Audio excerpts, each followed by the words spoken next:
तो क्या चना पुलाव बनाते वक्त अक्सर आपके चावल चिपक जाते हैं, चने सख्त रह जाते हैं या फिर पुलाव में वो परफेक्ट खुशबू और मज़ेदार टेस्ट आ ही नहीं पाता? तो आज की ये रेसिपी आप लोगों के लिए है। रबीउल अव्वल का मुबारक महीना है और इस मौके पर घरों में बहुत शौक से चना पुलाव बनाया जाता है और खाया जाता है। इसीलिए आज आप लोगों के साथ शेयर कर रही हूँ रबीउल अव्वल स्पेशल चना पुलाव की बहुत ही ईजी और परफेक्ट रेसिपी। इस तरीके से चने बिल्कुल सॉफ्ट, चावल का एक एक दाना खिला खिला और पुलाव इतना खुशबूदार बनेगा कि पकते ही पूरा घर इसकी खुशबू से महक उठेगा। कम इंग्रेडिएंट्स और बहुत आसान स्टेप के साथ आप भी दावत जैसा मज़ेदार चना पुलाव घर पर तैयार कर सकते हैं, जो दिखने में तो कमाल है और खाने में भी लाजवाब। तो चलें फिर शुरू करते हैं इसको बनाना। सुपर इजी और सुपर टेस्टी ये चना पुलाव बनाने के लिए यहाँ पर मैंने लिए हैं 300 ग्राम वाइट चने, जिनको काबली चने भी कहा जाता है। इन चनों को रात में अच्छी तरह से वॉश करने के बाद मैंने पानी में डिप कर कर रखा था। इनको पूरी रात पानी में भिगोया है। भिगोते वक्त इसमें कोई मीठा सोडा ऐड नहीं किया था। सुबह उठकर इसका सारा पानी फेंक दिया। प्रेशर कुकर में पानी डालकर 1 टीस्पून नमक डाला है और विसिल स्टार्ट हो जाने के बाद 10 मिनट के लिए मैंने इनको प्रेशर कुक कर लिया है। अब आप लोग देख सकते हैं कि चने यहाँ पर अच्छी तरह से सॉफ्ट हो चुके हैं। ना ही ये ज़्यादा मैश हुए हैं और ना ही सख्त हैं। बस इसी तरह के परफेक्ट चने चाहिए हमें चना पुलाव बनाने के लिए। चनों को बॉईल करने के बाद इसके पानी को मैंने वेस्ट नहीं किया। ये पानी बहुत ही ज़रूरी है, इसी रेसिपी में इसको यूज़ करेंगे क्योंकि इसी से ही तो फ्लेवर इन्हेंस होगा। 300 ग्राम मैंने सफ़ेद चने लिए हैं और उसके हिसाब से अब मैं यहाँ पर 4 ग्लास यानी 1 किलो चावल ले रही हूँ, जो कि बिल्कुल परफेक्ट है। मुझे चनों की क्वांटिटी थोड़ी-सी ज़्यादा पसंद है, तो इसलिए मैंने 300 ग्राम लिए हैं। वैसे 250 ग्राम चने भी बिल्कुल परफेक्ट रहेंगे 1 किलो चावल के लिए। चावल आपने अच्छी क्वालिटी के यूज़ करने हैं ताकि चावल का हर दाना बिल्कुल खिला-खिला और लंबा बनकर तैयार हो। मैं बासमती राइस यूज़ कर रही हूँ। वज़न में ये पूरे 1 किलो हैं। मैंने इनको 4 ग्लास से मेजर कर कर बाउल में ऐड कर दिया है। अब इसको अच्छी तरह से वॉश कर कर डिप कर कर रखेंगे आधे घंटे के लिए, ताकि चावल का हर दाना पानी एब्ज़ॉर्ब कर कर बहुत ही खिला-खिला, लंबा और खुशबूदार बनकर तैयार हो। अब पुलाव बनाने के लिए यहाँ पर मैंने एक खुले बर्तन का इस्तेमाल किया है, जिसमें डाला है मैंने 1 कप कुकिंग ऑयल। ऑयल को मीडियम फ्लेम पर गरम करेंगे और मेरे पास है 2 मीडियम साइज़ की प्याज़, इसको मैंने बारीक स्लाइस में कट कर लिया है, जिस तरह से कोरमे की प्याज़ को किया जाता है। प्याज़ को ऑयल में डालकर इतना फ्राई करेंगे कि प्याज़ पर एक अच्छा खूबसूरत सा गोल्डन कलर आ जाए। मगर ध्यान रखें कि प्याज़ को ज़्यादा ओवर कुक नहीं करना, वरना ये यहाँ पर जल भी सकती है। प्याज़ को मुस्तकिल चलाते हुए फ्राई करेंगे, इस तरह से इवनली फ्राई होगी, कहीं से जलेगी नहीं। जैसे ही प्याज़ का कलर यहाँ पर लाइट गोल्डन होना शुरू हो जाए, उसके बाद आपने गैस का फ्लेम ऑफ कर देना है। बस इसी स्टेज तक आपने इसको फ्राई करना है। फिर इसको निकाल कर किसी भी पेपर टॉवल पर रखना है या फिर किसी स्ट्रेनर में डालकर इसको फैला देना है, ताकि प्याज क्रिस्पी हो जाए। मगर ध्यान रखें कि प्याज को ओवर कुक नहीं करना, क्योंकि बाहर आने के बाद भी प्याज का कुकिंग प्रोसेस चलता रहता है। यहाँ कुछ साबित खड़े गरम मसाले हैं, जिसमें 4 सब्ज़ इलायचियाँ हैं, 4 से 5 लौंगे हैं, हाफ टी स्पून साबित काली मिर्चें हैं, 2 तेज़ पत्ते हैं जिनको तोड़ लिया है, 1 टेबल स्पून सफ़ेद ज़ीरा है और अच्छी खुशबू के लिए 2 बादियान के फूल भी मैंने इसमें ऐड किए हैं। अब इनको कुछ सेकंड्स के लिए ऑयल में फ्राई करेंगे, ताकि इनका फ्लेवर और इनकी खुशबू ऑयल में अच्छी तरह रिलीज़ हो जाए। इसमें मैंने 1.5 टेबल स्पून अदरक और लहसुन का पेस्ट ऐड किया है, जो कि हमारे चना पुलाव को एक परफेक्ट बेस देगा। अदरक और लहसुन को सिर्फ कुछ सेकंड्स के लिए आपने भूनना है, इसको ज़्यादा ओवर फ्राई नहीं करना, वरना इसका कलर डार्क हो जाएगा, जिसकी वजह से पुलाव का कलर भी डार्क हो जाएगा। हम वाइट चना पुलाव बना रहे हैं, तो चीज़ों को ओवर कुक नहीं करेंगे। 3 मीडियम साइज़ के टमाटरों को मैंने मोटे-मोटे स्लाइस में कट कर कर ऐड किया है। मोटे स्लाइस में कट करने का फ़ायदा ये है कि टमाटर जल्दी से मैश नहीं होंगे, जिससे पुलाव का कलर भी खूबसूरत आएगा।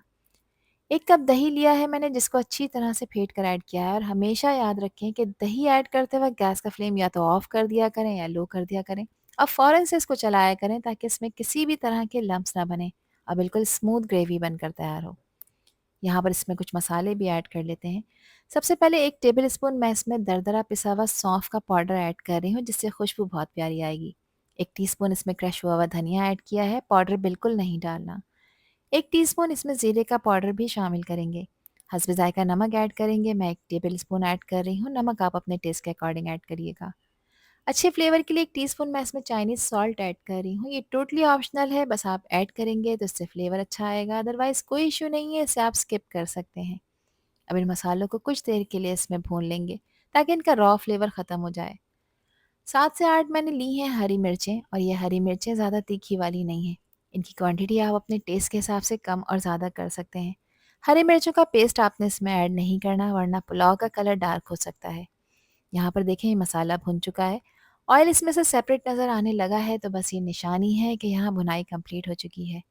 अब इस पॉइंट पर फ्लेवर को एनहांस करने के लिए मैंने एक बड़े साइज़ का लेमन था जिसका जूस निकाल लिया है, ये इसमें ऐड करेंगे। ये ऑलमोस्ट 2 टेबल स्पून के बराबर है। अच्छी तरह से इसको मिक्स करेंगे और अब इस पॉइंट पर इसमें चने ऐड कर देंगे। चनों का एक्स्ट्रा पानी मैंने निकाल दिया है, निकाल कर छान कर अलग कर लिया है, सिर्फ चने इसमें ऐड किए हैं।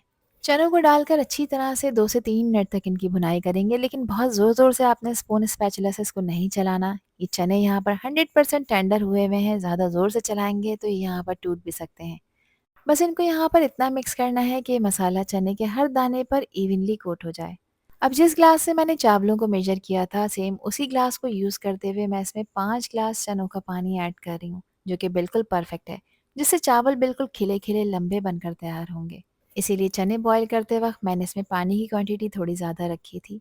अगर आपके पास चनों का पानी इतना मौजूद ना हो, तो आप सादे पानी का भी इस्तेमाल कर सकते हैं। पानी मैंने इसमें ऐड कर दिया है, अब गैस का फ्लेम हाई करेंगे और इसमें आपने बॉयल लेकर आना है। मगर खुशबू के लिए इसमें मज़ीद कुछ चीज़ें ऐड कर रही हूँ। यहाँ पर मेरे पास है हाफ़ टी स्पून जायफल और जावित्री का पाउडर। और ये जायफल और जावित्री का पाउडर सिर्फ पाउडर नहीं है, ये एक गेम चेंजर है जो कि हमारे चना पुलाव की खुशबू को नेक्स्ट लेवल पर लेकर चला जाएगा। पानी में बॉयल आ चुका है, इस पॉइंट पर आपने इसका नमक चख लेना है। नमक मुझे थोड़ा सा कम लग रहा था तो मैंने यहाँ पर 1 टीस्पून नमक मज़ीद ऐड किया है। नमक आप अपने टेस्ट के अकॉर्डिंग ऐड करिएगा। चावलों का सारा एक्स्ट्रा पानी मैंने निकाल कर स्ट्रेनर में डालकर फिर इसमें ऐड किया है। हमेशा चावलों को छन्नी में निकाल कर ही आपने ऐड करना है ताकि इनका एक्स्ट्रा पानी निकल जाए और पानी की क्वांटिटी इसमें ज़्यादा ना हो। अब देखें पानी की मेजरमेंट कितनी परफेक्ट थी। मैं एक टिप आपके साथ और शेयर कर रही हूँ कि हमेशा जब भी आप चाहते हैं कि खिले खिले चावल बनकर तैयार हो तो पानी की मेजरमेंट चावल से 1 इंच ऊपर होनी चाहिए। यहाँ पर अब इसको बॉईल करेंगे हाई फ्लेम पर ताकि इसका पानी ड्राई हो जाए। मगर साथ ही इसमें मैंने शामिल की है 1 टेबल स्पून क्रश हुई हुई काली मिर्च। अच्छा, यहाँ पर पाउडर बिल्कुल भी नहीं डालना, वरना चना पुलाव का फ्लेवर और इसका जो कलर है ये ख़राब हो जाएगा। काली मिर्चों को फ्रेश कूट कर ऐड करना है। अब देखें इसको मैंने बॉयल होने रखा था, इसका पानी यहाँ पर ड्राई होना शुरू हो गया है। पानी बॉटम में जा रहा है और इसमें बड़े-बड़े से बबल्स नज़र आना शुरू हो चुके हैं। बस इस बात की निशानी है कि अब इस पुलाव को आपने यहाँ पर दम पर रखना है। दम से पहले मैं इसमें अच्छी खुशबू के लिए डाल रही हूँ 1 टेबल स्पून केवड़ा पाउडर। अगर आप एसेंस का यूज़ कर रहे हैं तब 2 से 3 ड्रॉप ही इनफ है। जो प्याज फ्राई कर रखी थी वो चावलों के ऊपर अच्छी तरह से स्प्रेड कर देंगे। इस पॉइंट पर हरे धनिया या पुदीने को आपने ऐड नहीं करना। अगर इस पॉइंट पर आप ऐड करेंगे तो वो पककर काला हो सकता है। इसको कब ऐड करेंगे ये मैं आगे आपको बताती हूँ। इसको कवर करेंगे, कवर कर कर इसके नीचे हैवी बॉटम का तवा लाज़मी लगाएँगे। 2 मिनट के लिए गैस का फ्लेम हाई रखेंगे ताकि तवा हीट पकड़ ले। उसके बाद गैस का फ्लेम आपने दम वाली आँच पर रखना है और इसको दम पर रखना है तकरीबन 10 से 12 मिनट के लिए। 12 मिनट कंप्लीट होने के बाद मैंने इसका कवर हटाया है। खुशबुएँ शानदार आ रही हैं। थोड़ा-सा बारीक कटा हुआ हरा धनिया और पुदीना इस पॉइंट पर इसमें ऐड किया है। तो अब आपने इसकी स्टीम को रिलीज़ होने देना है। क्योंकि चावल इस पॉइंट पर काफ़ी डेलिकेट हुए हुए होते हैं, अगर आप फ़ौरन से इसको मिक्स करेंगे तो ये यहाँ पर टूट भी सकते हैं। अब इसको बहुत ही हल्के हाथ से नीचे से ऊपर की तरफ मिक्स करेंगे ताकि चने और मसाले चावलों में इवनली डिस्ट्रीब्यूट हो जाएँ। अब मैं इस खुशबूदार चना पुलाव को डिश आउट कर रही हूँ। आप लोग देख सकते हैं कि चावल का हर दाना बिल्कुल अलग और खिला-खिला है, जबकि चने भी परफेक्ट सॉफ्ट हैं और इनकी शेप भी बिल्कुल मेंटेन है। ना चने टूटे हैं और ना ही चावल चिपके हैं। ये मज़ेदार चना पुलाव आप रब्बिल अव्वल के मुबारक मौके पर किसी भी दावत, फैमिली गेट टुगेदर, जुम्मा, लंच या रोज़मर्रा के खाने में आसानी से बनाकर तैयार कर सकते हैं। गर्मा गर्म इस चना पुलाव को सर्व करें रायते और सैलेड के साथ, खाकर मज़ा आ जाएगा। और अगर आपको मेरी वीडियोस अच्छी लगती हैं तो मुझे इंस्टाग्राम, फेसबुक और टिकटॉक पर भी फॉलो कर लें। अल्लाह हाफ़िज़, अल्लाह निगहबान।